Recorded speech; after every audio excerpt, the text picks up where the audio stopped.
Good morning. Good morning. Welcome back, ladies and gentlemen. We are ready to proceed with the state's next witness.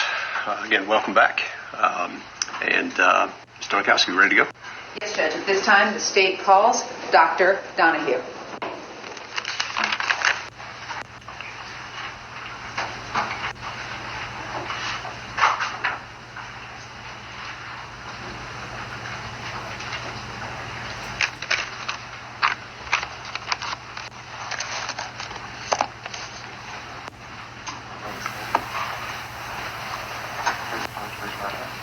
So tell the truth, whole truth, and nothing but the truth. I do. Have a seat.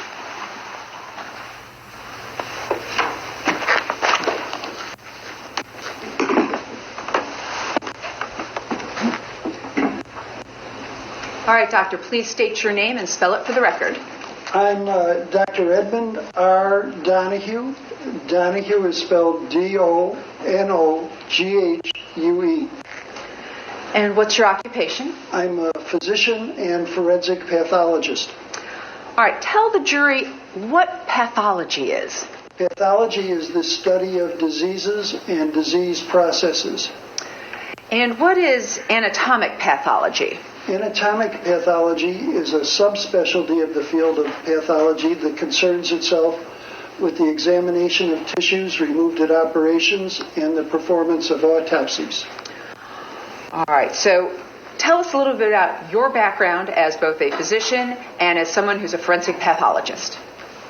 I'm a graduate of the University of Notre Dame. I graduated in 1966 with a Bachelor of Science degree in pre-professional studies.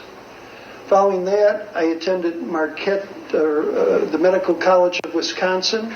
I graduated in 1970 with the degree Doctor of Medicine. Next, I took a straight medical internship at the Mayo Clinic in Rochester, Minnesota from 1970 to 71. Following that, I took 2 years of training in the special field of anatomic pathology. That also was at the Mayo Clinic in Rochester, Minnesota from 1971 to 73.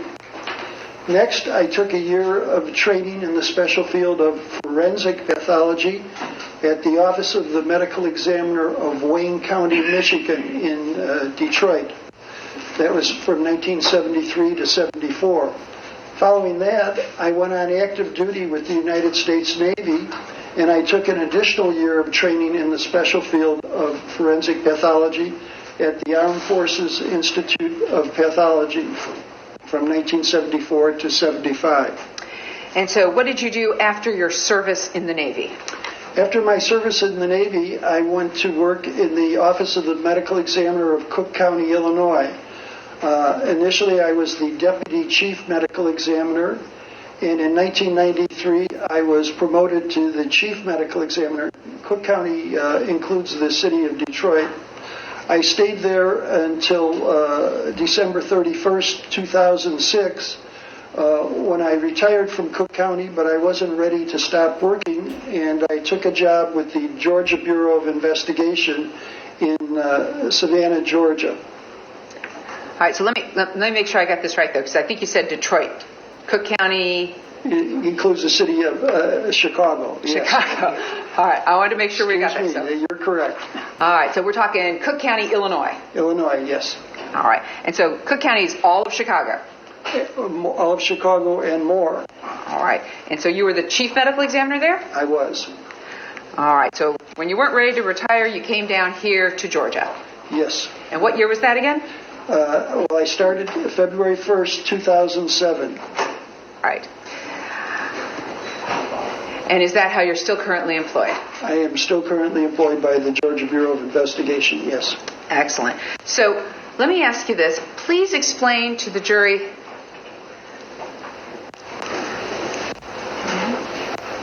what an autopsy is. An autopsy is an examination performed after death. It consists of a detailed external examination of the body, including the clothing, if that's available. This examination can be supplemented by photographs and x-rays. Following the external examination, the body is open, and at this time, various body fluids are taken for examination for drugs or poisons, and following that, the internal organs are removed and examined. Do you also look for natural diseases? We do. All right. And how many times have you been qualified as an expert witness in the court of law? More than 1,000 times. All right. And you're licensed to practice medicine here in Georgia? Yes, I am. Now, are you licensed to practice medicine in any other states besides Georgia? Minnesota, Michigan, and Illinois. Now, are there any specialty or medical specialty boards that you're a member of or have been certified by? I've been certified by the American Board of Pathology in anatomic and forensic pathology, and I've held that certification since 1976. And are you a member of any professional organizations? Yes, I am. I'm a member of the American Medical Association, the American Academy of Forensic Sciences, the National Association of Medical Examiners, the American Society for Clinical Pathology, the College of American Pathologists, and Canadian Academy of Pathology, the Georgia Medical Society, and I'm a long-distance member of the Chicago Medical Society. All right. And have you ever been an officer or held any official position within any of these organizations? I have. I've been president of the American Academy of Forensic Sciences, the National Association of Medical Examiners, the Georgia Medical Society, and the Chicago Medical Society. Have you authored any scientific papers? Yes, I have. I'm the author of about 30 papers, most of which have been published in the Journal of Forensic Sciences. And what awards, if any, have you received due to your professional activities? Well, while I was in the Navy, I received the Air Force Commendation Medal for my participation in the identification of the victims of the Pan Am KLM crash that occurred in the Canary Islands in 1977. We received the Air Force Accommodation Award because we performed the services on an Air Force base. I received the Milton Halpern Award from the National Association of Medical Examiners. I've received the Distinguished Forensic Science Award from the American Academy of Forensic Sciences. Right. And have you participated in any notable cases? Well, in 1982, I was the doctor who went before the public and announced that Tylenol had been contaminated with cyanide in 1982. I also, during my tenure as the chief medical examiner, we had a heat wave in Chicago where more than 800 people died, and that received a lot of publicity. I did the octuple murder that occurred here in Glynn County near the Hofweil plantation in 2009, I believe. All right. So, Your Honor, at this time, the state will tender Dr. Donahue as an expert in anatomic and forensic pathology. No objection. No objection. No objection. He's admitted. Right. So, Dr. Donahue, I'm going to direct your attention specifically to February 24th of 2020. Did you have the occasion to perform an autopsy on Ahmaud Arbery? Yes, I did. All right. And what was his cause of death? His cause of death was multiple shotgun wounds. And how old was he at the time of his death? He was 25 years of age. What was his height? He was 5 feet 10 inches. And what was his weight? His weight was 164 pounds. And how would you describe the condition of his body? Well, he was muscular and thin. And how long were his arms?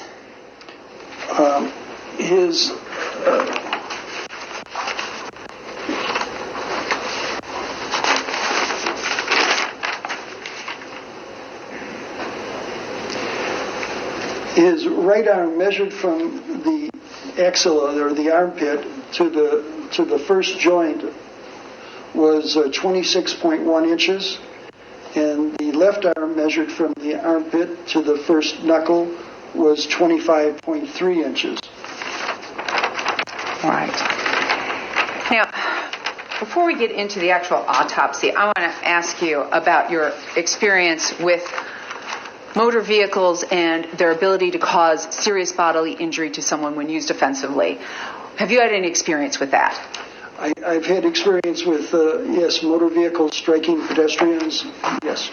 And a motor vehicle striking pedestrian, can it cause serious bodily injury? It certainly can.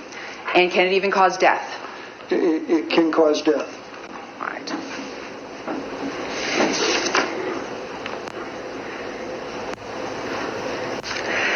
So taking you to the autopsy of Ahmaud Arbery, you mentioned that part of the autopsy is to take photographs. Is that correct? That is correct. And were photographs taken in this particular case? Yes, they were. All right. Prior to coming in to court today, did you have the opportunity to take a look at State's Exhibit 2 through 23 and then 25 through 38? Yes. All right. And were they fair and accurate pictures of the autopsy of Ahmaud Arbery that was conducted on February 24th of 2020? Yes, they were. All right. At this time, the state would tender into evidence States 2 through 23 and then 25 through 38. No objection. No objection, Your Honor. No objection. Third minute. All right. Now, I want to make sure, when you first did your autopsy report, were you given any other evidence, meaning the homicide video or the frame-by-frame of the homicide video, for your review in conjunction with your autopsy report? I was not. All right. So you were just told, perform an autopsy on this young man without any real other evidence to review? Yes. Your Honor, could I have a glass of water? Yes. We have.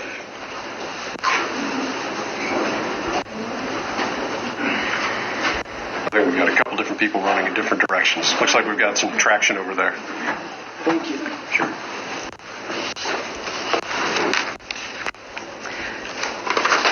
So, I'm sure she'll bring the water in a moment. That's fine. We can continue. Okay. So when we're looking at State's Exhibit 2,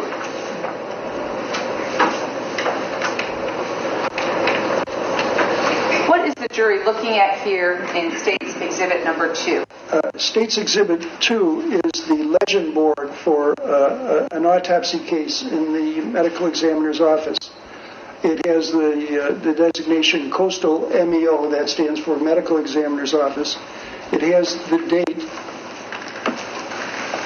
thank you very much, February 24th, 2020, and it has the individual case number that's assigned to every case for purposes of photographs and evidence control. So the case number was 2020-600-1183, and any pictures that are taken will have that case number in it, and any evidence that's taken will be labeled with that number so that they can be kept track of. All right, so the Coastal Medical Examiner's Office, that's not like a local Glenn County medical examiner, right?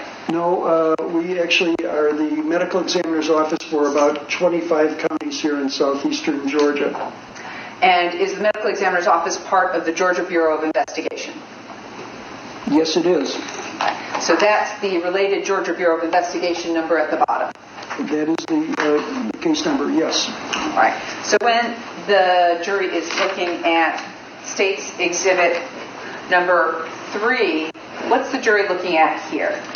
This is an identification photo of Ahmaud Arbery. And when we look at the identification photo, is this taken so we know who this person is? Yes. Now, when we look at his face here, we have some things here, here, and here. In your medical opinion, what was the cause of those things?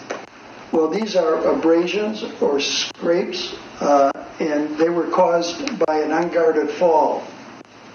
What's an unguarded fall? An unguarded fall is a fall where you have lost consciousness and fall to the ground without being able to put your arms out to protect yourself. State's Exhibit number 4. What's the jury looking at here in States 4? The jury is looking at the body tags on the body bag that Ahmaud Arbery was transported in. State's Exhibit number 5. What is the jury looking at here? State's Exhibit number 5 is an overall picture of almost the entire body of Ahmaud Arbery. And his clothing is on, and this is how the body came to the medical examiner's office. All right, so when we're looking at this, we have then State's Exhibit 6. What do we have here? State's Exhibit 6 is a picture of the head and upper torso of Ahmaud Arbery. And right here, what do we have? These are tears in the shirt. All right, and then above here, Those are bandanas.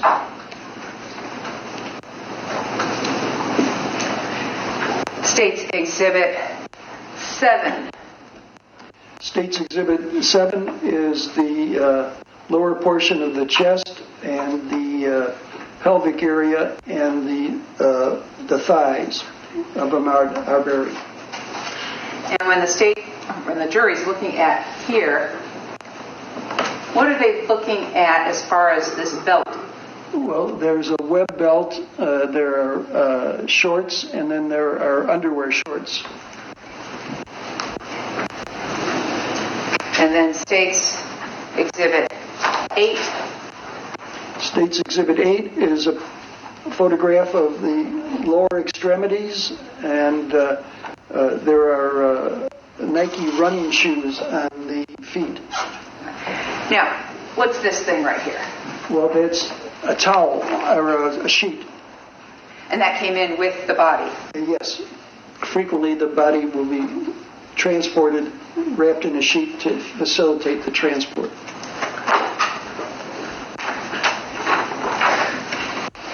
So now when we're looking at State's Exhibit number 9, what's the jury looking at here? State's Exhibit number 9 is a photograph of Ahmaud Arbery after the blood has been cleaned off of the body. And in the center of the chest there is a shotgun wound, and in the left chest and left armpit there is a second shotgun wound.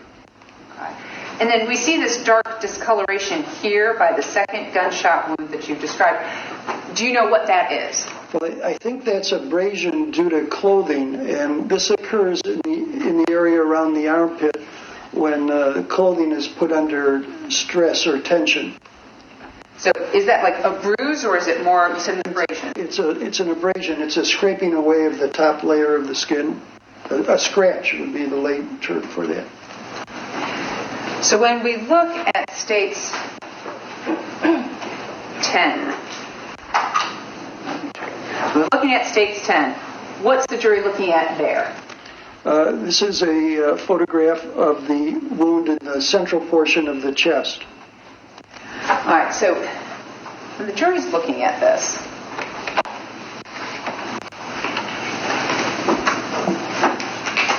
what is all of this around here and in here?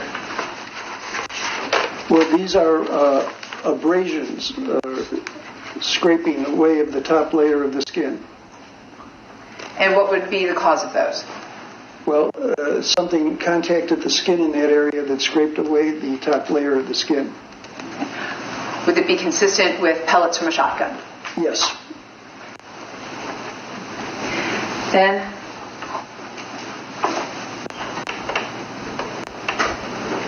looking at States 11, what is the jury looking at here in States 11?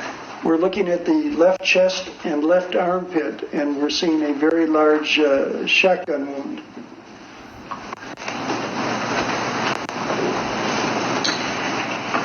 And then States 12, what is the jury looking at here in States 12? Stage 12 is a grazing gunshot wound of the right wrist. Now, is this particular wound lethal? Meaning, if he'd been shot just in the wrist, would he have died? Well, he could have died because it involved the ulnar artery and nerve. However, in everyday practice, what you would do is put a tourniquet on the upper extremity, and you could stop the bleeding there. So, would this bleed profusely? It would bleed profusely because it's involved the ulnar artery, and so blood under pressure would spurt from this wound. Is that known as arterial spurt? Arterial spurt, yes. Taking a look then at the other side of his hand, 13, what's the jury looking at there? 13 is the back of the right hand and shows some abrasions on the forearm and on the fingers. Yes. All right, so when we're looking then at states 14, what do we have here? States 14 shows the fingers and shows abrasions on the posterior surface of the fingers.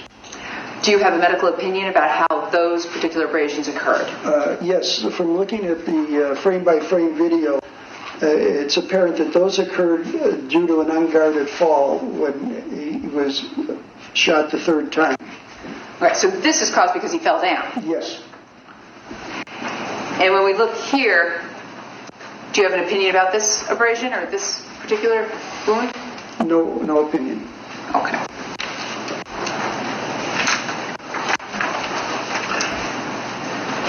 So then, looking at states 15, what do we have in this area? Again, an abrasion or a scrape, and on this one, I don't really have an opinion about that one either. I mean, you don't know how he got it. I don't know how he got it. And then, what is the jury looking at here with this particular area? We're looking at some pellet exit wounds from the wound in the center of the chest. So the pellets passed through the chest cavity and exited on the lateral surface of the chest. Okay, so when you say lateral surface of the chest, are you talking about The side of the chest. Side of the chest. And we can also see some pellets under the skin there at the top. Right here? Yes.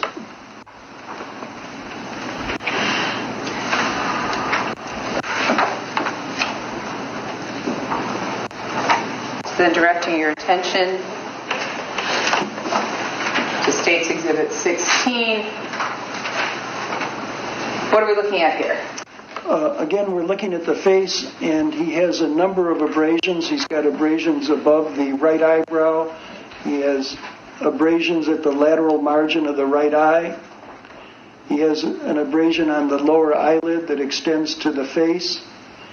He has an abrasion on the nose on the right side. And then just above the upper lip, he has an abrasion or a scraping away of the top layer of the skin. And once again, how are these created? These are typical of an unguarded fall where the person can't get their hands out to protect themselves.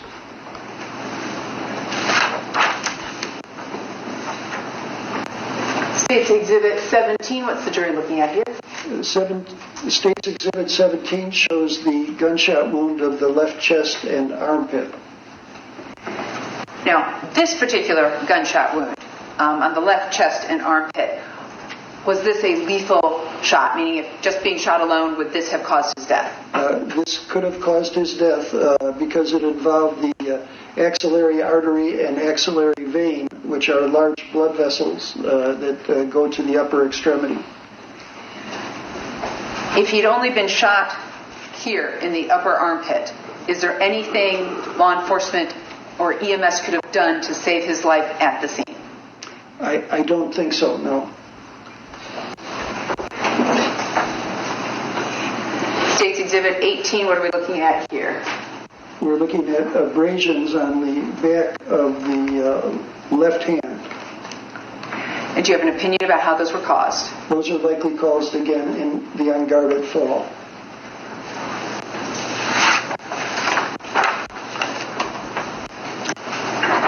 Now, looking at State's Exhibit 19, what do we have up here at the very top?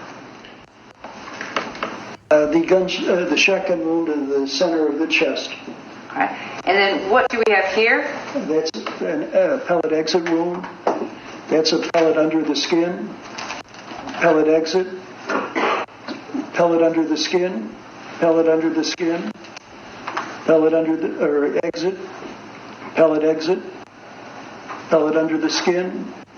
Pellet under the pellet exit and pellet under the skin. And once again, this is all concentrated where? On the side of the chest, the right side of the chest. So then looking at 20, what is the jury looking at here on 20? The right side of the chest again. You can see the nipple in the picture that'll help you orient yourself. And once again? Pellet under the skin. Pellet exit.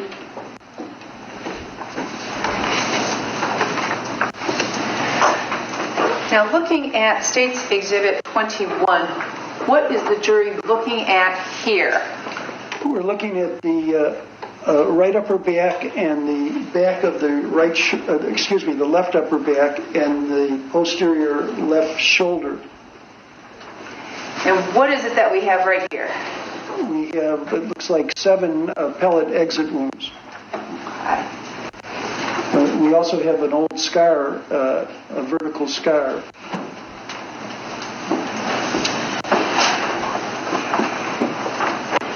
And with regard to State's Exhibit 22, what's the jury looking at there? This is a close-up of the 7 pellet exits. Okay.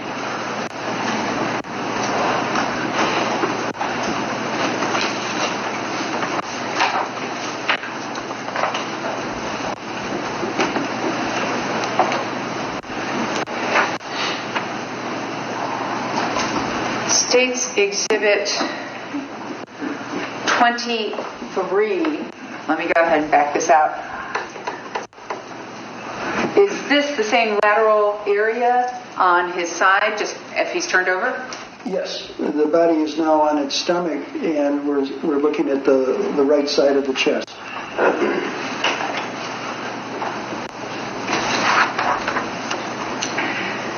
So then, I think you noted he had on some running shoes. State's Exhibit 26, what are we looking at there?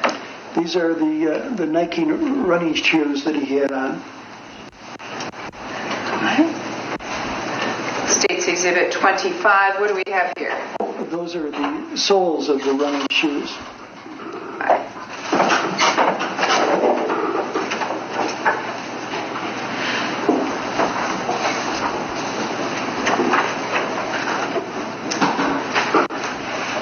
And then we also have State's Exhibit 27. What's the jury looking at there? 27 is the shorts and belt that he was wearing. And which side of that is in State's 27? The front or the back? It looks like the front. All right. And State's 28? State's 28, it looks like the back of the shorts. And then State's 29, what do we have here?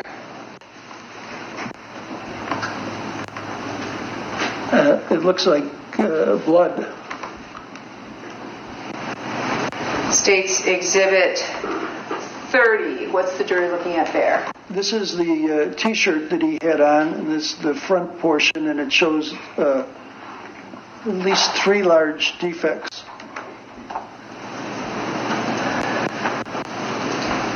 So State's 31.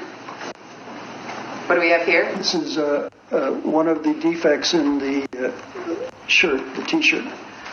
Does this correspond to the shot underneath the arm? Yes, it does. Right.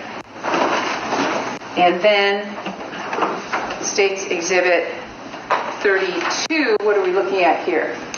we're looking at the defects associated with the wound in the central chest. Okay. I may have one moment.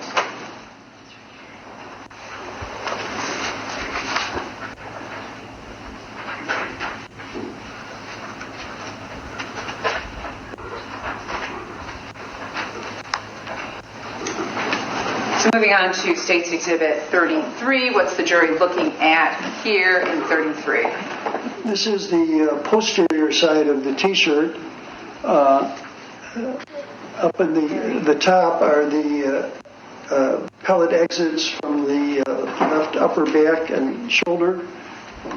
And there are some pellet exits visible on the right side. Over here? Yes. So looking at State's Exhibit 34, are these the right shoulder pellet exits? Left shoulder, yes. Left shoulder. And then State's Exhibit 35, what are we looking at over here? The right side pellet exits. Then taking a look at State's Exhibit 36. Does State's Exhibit 36 correspond to what I'm handing you as State's Exhibit 343? Please take a look at that.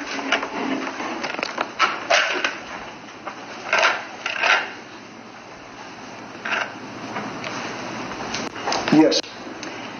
And then State's Exhibit 37, does that correspond to what is actually in State's 342?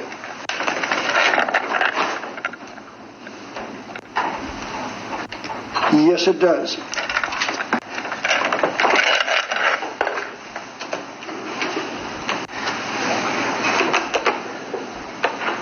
Now, when we're looking at State's Exhibit 38, what is the jury looking at here in State's Exhibit 38? You're looking at a total body x-ray taken on a machine known as the Lodox. You see shotgun pellets on the lower portion of the chest. That's the right lateral chest or the right side of the chest. You also see shotgun pellets in the right chest and left chest and shoulder injury, shoulder area. There is a fracture of the humerus, and there's also a fracture of the scapula. Since I'm not a doctor. Well, the scapula is that bone that children think are their angel wings, where the angel wings attach. So we're talking that thing back over here. Yeah, right. All right, so this was fractured. Yes. All right. And then the humerus, is that this right here? Yes, it is. All right, that was fractured. And you can compare that to the one on the other side and see the difference. All right. So, when you took a look at State's Exhibit 190, the video of a particular homicide, did you note anything in particular about his arm in relationship to what happened after this gunshot wound to the underarm area? Yes, I did. In the video, after he is shot on the third shot, and from the autopsy I know that involved the brachial plexus, he developed a very distinctive injury called Erb's palsy, which is a paralysis of the left arm, and it has a very specific sign.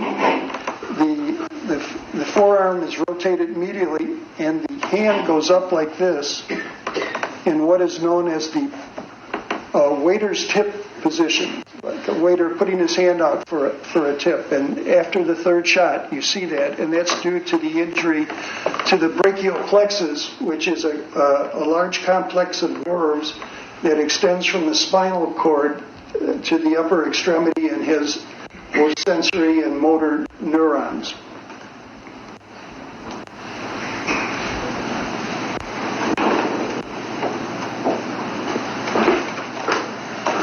If I may have one moment.